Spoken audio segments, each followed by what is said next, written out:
Major funding for KPBS Evening Edition has been made possible in part by Bill Howe Family of Companies, providing San Diego with plumbing, heating and air, restoration, flood and remodeling services for over 40 years. Call 1-800-BILL-HOWE or visit billhowe.com. And by the Conrad Prebys Foundation, Darlene Marcos Shiley, and by the following.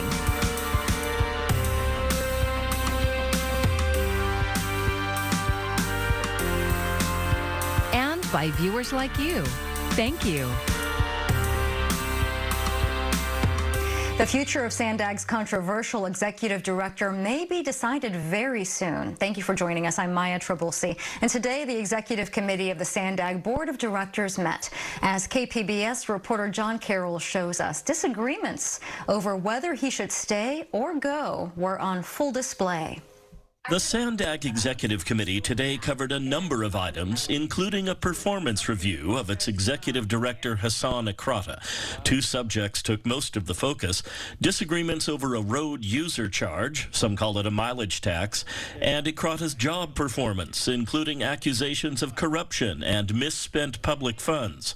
Members of the public weighed in. I find it really offensive that our Sandag wants to charge us more to be on the road when we haven't even made our public transportation more accessible. His lack of willingness to compromise or authentically gauge and consider other points of view makes him deeply unsuitable for leading this topographically and demographically diverse region.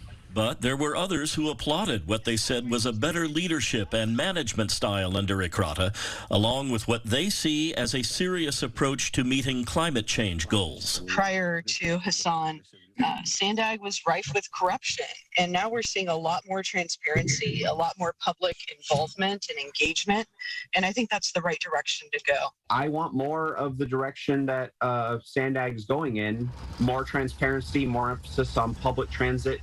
You can fix roads, sure, but I want a break to the status quo, please. Though the item on the agenda said the executive committee would discuss Ekrata's performance, that didn't happen in public.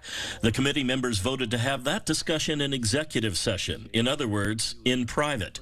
Whatever they decide will be presented to the full Sandag Board of Directors at their March 24th meeting. At that point, we'll likely know more about Ekrata's future as head of Sandag. John Carroll, KPBS News.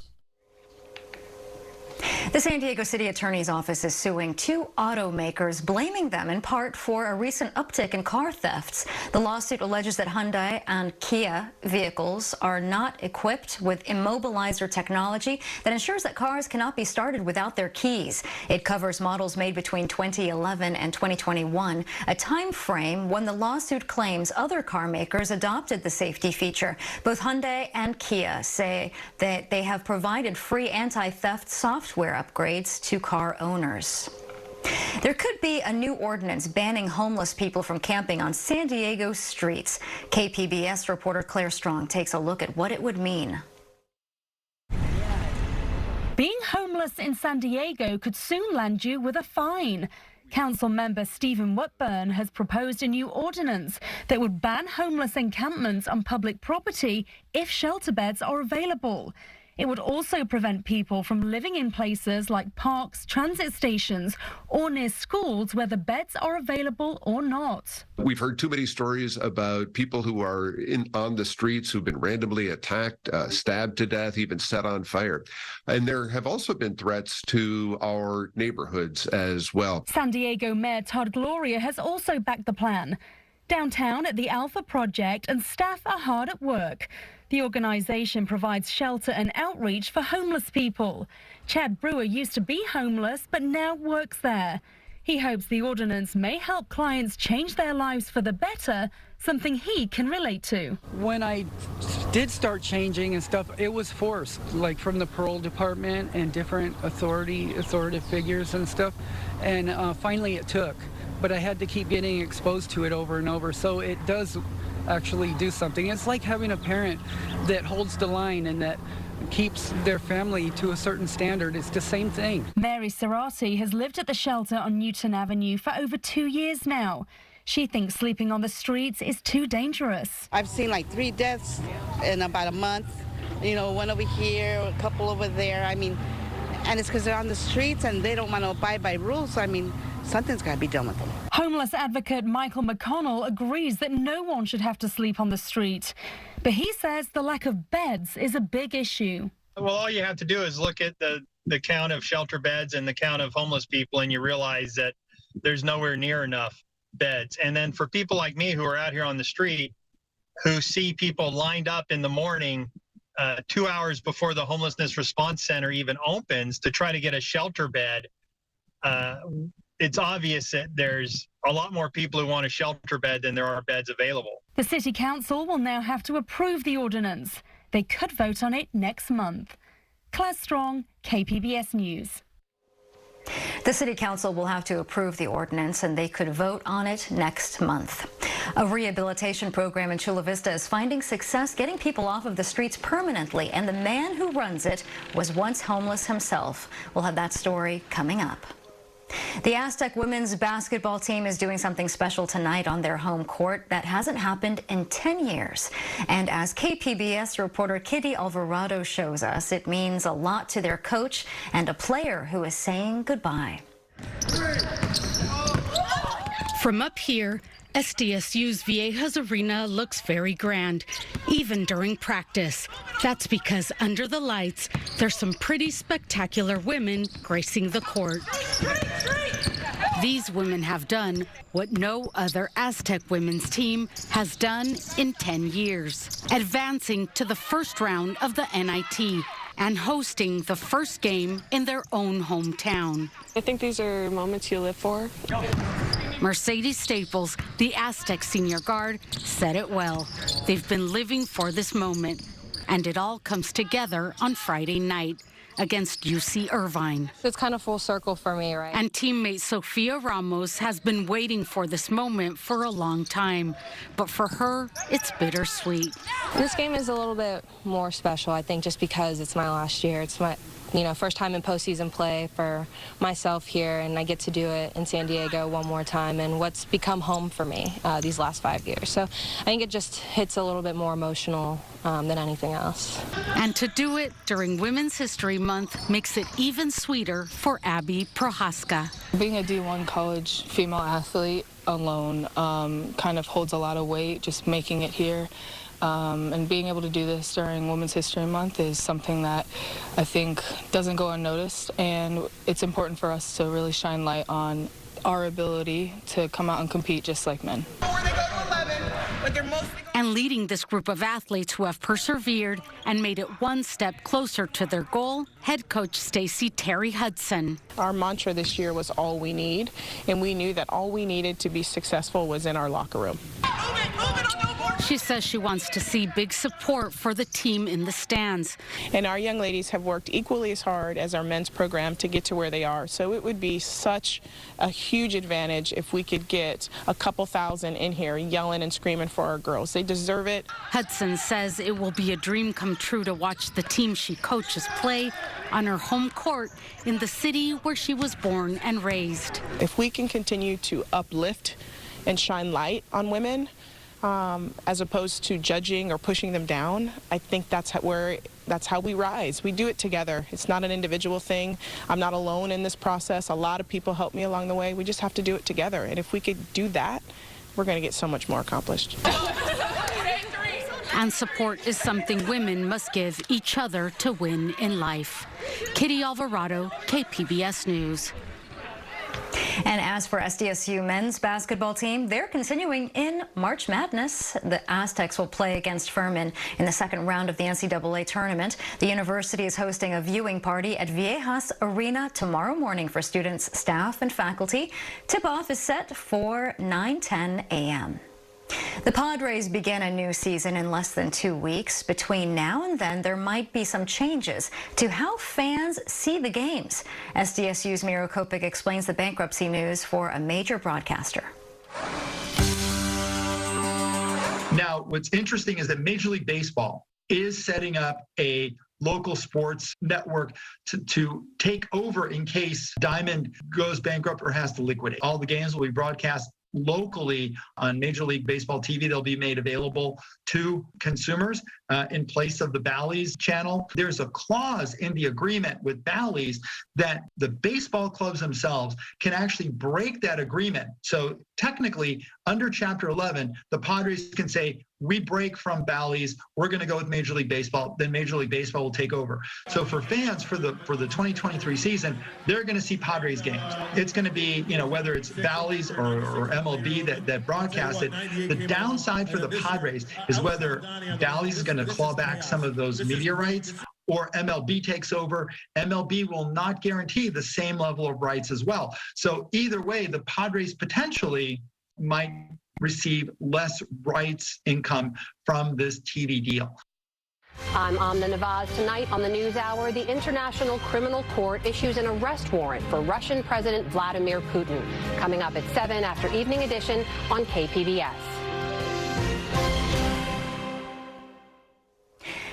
It's not just humans who've suffered from the recent winter storms. The extreme weather conditions have pummeled the endangered monarch butterflies. But experts tell KPBS's Alexander Nguyen there may be a silver lining at the end of the rainbow. At the beginning of this season, there was cause for celebration as more than 330,000 monarchs were counted. That's more than any that's been counted since 2000, and a significant increase from a low of just more than 2,000 counted in 2020. But a recent count saw a nearly 60% drop from the beginning of the season. It's also pretty normal to have declines with crazy climatic events. Pam Horsley is the entomology collections manager at the San Diego Natural History Museum. In other words, I'm a librarian of insects. She says the higher number of die-offs is disheartening, but not all monarchs make it through the season. The normal range is between 38 and 49%, but the higher population count this year means there's probably going to be more survivors as well, right? So that gives me hope that even if it's been a cold, wet winter, that there will be more survivors here in the spring flying soon. Pat Flanagan with the Butterfly Farm in North County says now is not the time to give up. He says the monarchs are adaptive. It wasn't really what we wanted to have happen, but I feel like the monarchs are very resilient, and I would expect, especially with all this rain, that we'll see a lot of plant material this summer, not just for monarchs, but for all butterflies. I would expect we'd have a pretty good butterfly year. Experts say with all the rain we've been having, now is a perfect time to start planting native plants, especially milkweed. It's the only plant where female monarchs will lay their eggs. While San Diego is not a huge overwintering site for monarch butterflies, Ann Baldridge with the Conservation District of Greater San Diego says we have monarchs year-round here. Creating habitat for them is very important. So they need both breeding habitat and they need nectar habitat, or like nectaring habitat, where they can go and stock up on food for energy for flying. So planting milkweed is the #1 thing that we can do. Back at the Natural History Museum, Horsley says scientists don't really know why the monarch population is rebounding, but it's good that more efforts are being made to preserve the species. There's more land being preserved. This is such a high priority. And we know that the habitat is going away very, very quickly, that there's been more attention to try to preserve that habitat so we can help these species survive. Alexander Nguyen, KPBS News.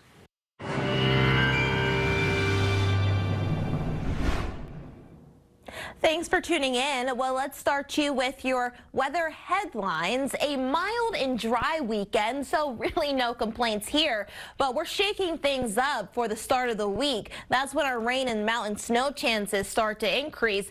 But the bulk of the precipitation we're talking about is going to be falling Tuesday and Wednesday across the region. But for tonight, right around San Diego Metro, dropping down to a low of 50 with partly cloudy skies, and across the rest of the region, still a little cool. I mean, take a look at Ramona dropping down to a low of 43. Oceanside, similar story. Even in Chula Vista at 48, Mount Laguna at 31, and Borrego Springs at 48. Now for tomorrow, we're rising to the 70s. So again, those temperatures are rebounding, feeling great for the start of the weekend, even through Sunday. San Diego with a high of 71, Oceanside 72, Ramona at 74, and Borrego Springs at 76. But for early next week, we're tapping into another atmospheric river. We're turning on that faucet, and the rain and the moisture is flowing freely, taking aim at the Golden State. Now, along the coast, again, staying in the 70s for Saturday, Sunday, dipping down to 65. But then when our action starts to hit on Monday, we're going to cool down even further. Rain through Monday, especially late Monday into Tuesday and Wednesday, cool with rain. We're dropping down to the 50s by Wednesday along the coast. Now, as we take our eye inland, Saturday, we're starting off in the 70s. Sunday, 68. Not as warm, but still not too bad. But then we cool down quite a bit. We're dropping down to 60 for our high on Monday as that rain pushes through. Cool through Tuesday and Wednesday with that rain sticking around. And along the mountains, we're getting cool enough to even mix in some snow, too. It's going to be windy. 30s by Monday, Tuesday, low 40s, with Wednesday rolling in with a high of 45. Windy and snow and cold. Taste of winter. Now, across the deserts, we're even getting some wet weather on the way late Monday into Tuesday with some rain. Overall high staying in the upper 60s, the low 70s for next week. For KPBS News, I'm meteorologist Bree Guy. A new $1 billion plan will help build over 1,000 tiny homes to combat California's homelessness crisis. Governor Gavin Newsom says the state will provide 1,200 tiny homes, including 150 here in San Diego County. Los Angeles, Sacramento, and San Jose will get the rest. The tiny homes are expected to be finished by the fall. From homeless to housed and healthy, that is the goal of a rehabilitation program in Chula Vista. KPBS reporter Jacob Ayer says it's finding success, getting people permanently off the streets, and it's led by a man who has been there himself. So when the clients come in the morning... Homelessness and addiction often go hand in hand, says Joey Rubio. He would know. He spent years without a roof over his head, living in canyons and using drugs, and spent decades locked up behind bars. But all that's behind him now. He's been sober for 7 years and works for the nonprofit McAllister Institute for Treatment and Education in Chula Vista. We have a kitchen, we have food, and we have a morning meditation here. We have NA meetings, AA meetings. This is where a lot of the stuff happens. Rubio says an ugly childhood led him down a dark path. He was selling and using heroin by the age of 10. He's 63 now, and along with getting sober, he got certified as a drug and alcohol counselor. Now, Rubio's a role model for others. And basically what I try to teach these guys is, life skills, how to be responsible at your job, how to keep a job, how to do resumes, all that stuff. Because I didn't know how to do any of that myself. He supervises a program called Work for Hope, and there's nothing else quite like it in the county. It's a partnership with police, park rangers, and the city of Chula Vista. Since 2018, it's been paying homeless individuals to beautify local parks. Robert McLean has been in the program for 2 months. Man, it helps you save money and get back, into inverting back into society. And plus, you're giving back to the city, too, which is a good thing. Diana Villarreal is also improving Chula Vista's parks as part of Work for Hope. The mother of 7 says it's more effective than other rehabilitation programs she's tried because Rubio can relate to her. Him knowing where I come from and involved in the same similar lifestyle as I grew up, he was really understanding. He really knew what it's like to get back on your feet. McLean says Work for Hope has given him purpose. It helped him find sobriety, housing, and a life that didn't seem possible or forever lost. It opened up doors for, for work. Like for myself, I just got hired at another program, which is pretty good. I've been working for Petco Park. So, and through this program, it kept me focused, man, and say, okay, getting up early in the morning, come to work, get back in the routine. Getting people to take part in the program isn't always easy. Rubio's outreach work happens in canyons, parks, on the streets, and in one infamous area dubbed the Jungle. That's where hundreds of people live in the brush near the 805 and 54 freeways, including Rosie, who says she's ready for help. I have no place to go. Since my mom died, sorry I had to come. Now I want to get out of here because there's a lot of drama here. I know that, Rosie, and I want to help you. That's why I keep coming back. Rubio says he gains the trust of people he meets over time with consistent contact. He says the relationships he builds help people accept the services they need, like Gabriel, who also lives in the outskirts of the jungle. What I want you to do is come see me, brother, and we'll help you get off the streets. You know, you could come there. We have showers there. We have washing machines. You can wash your tramados, that type of stuff. You know what I'm saying? And we'll work on a plan to get you off the streets and stay off the streets, get you a real good job, making more money than I make. Rubio has helped hundreds of people reclaim their lives and inspired many to give back in a similar way, like Villarreal plans to do. She says Work for Hope's model should extend beyond Chula Vista. San Diego's lagging because if there were more programs like this, there'd be more homelesses off the street. You know, they'd be in sober living environments. They'd have that light at the end of the day. They'd boost themselves up. They wouldn't be in their tents or where they're at. For the fiscal year, over 200 people, and we're not even done. Off the streets, employable, housed, reunified with their families, with their children, single parents. We're making an impact here. Rubio says there's a need for more people like himself, those with lived experiences in homeless outreach and addiction counseling. I just wish more people to get involved. We have a fentanyl pandemic. We have a homelessness all over San Diego, LA County, all over. Homelessness is everywhere, you know, and I want to address those people and help those people out. Rubio has big dreams to expand his team's efforts to beautify other parts of the county and California and get more people permanently off the streets. But it costs money to do that. His organization is running out of financial resources and actively applying for grant funding. Their goal is to raise $1 million, which would keep Work for Hope running for nearly a decade. Jacob Ayer, KPBS News. A huge celebration of student creativity is now on display at the headquarters of the San Diego Unified School District. The art exhibition features more than 500 paintings, drawings, photographs, and other original works, all of it created by students in TK through high school. The gallery at the Brucker Education Center in University Heights is open weekdays through April 6th, and you can also find some of the artwork on San Diego Unified's website. The 30th annual San Diego Latino Film Festival closes on Sunday, but there are still plenty of films to see. KPBS film critic Beth Accomando highlights the final films from her favorite showcase on Mundo Extraño, or A Strange World.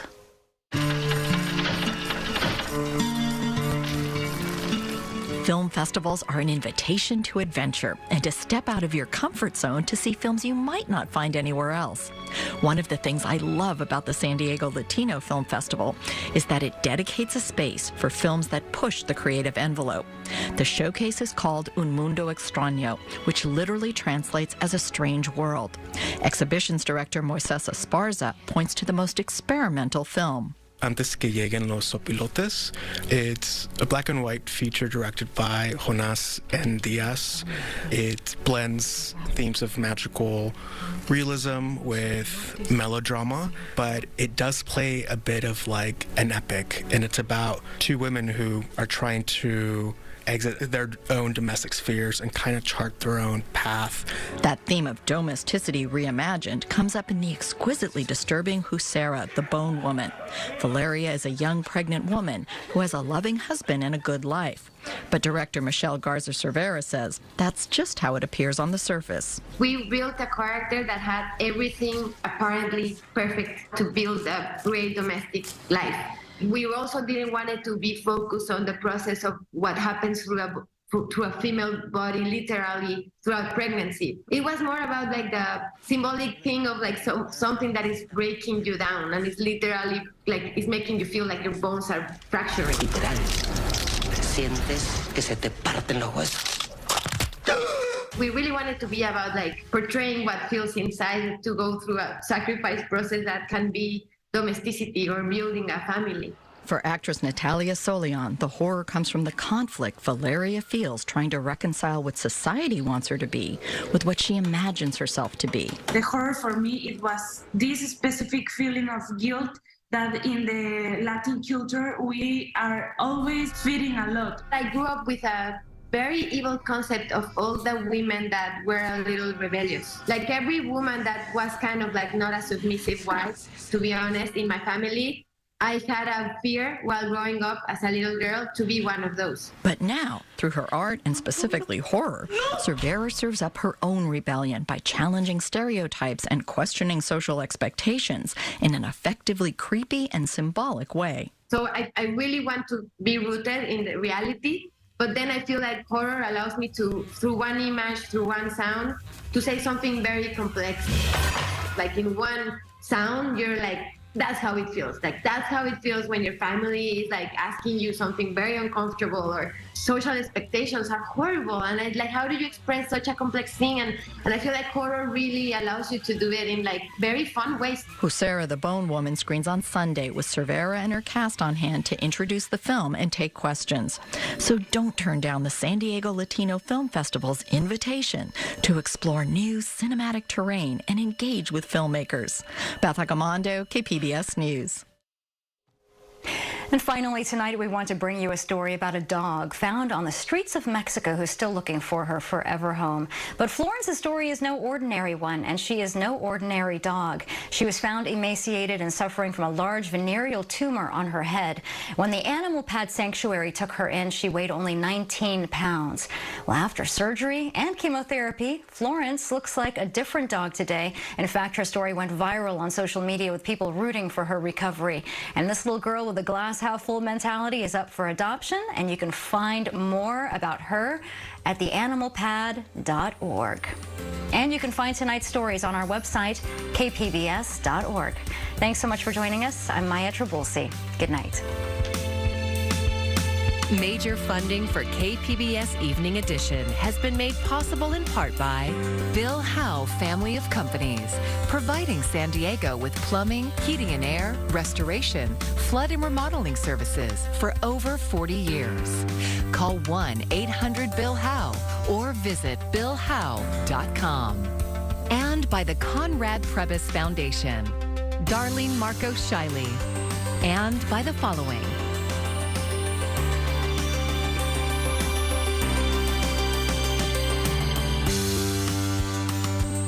by viewers like you. Thank you.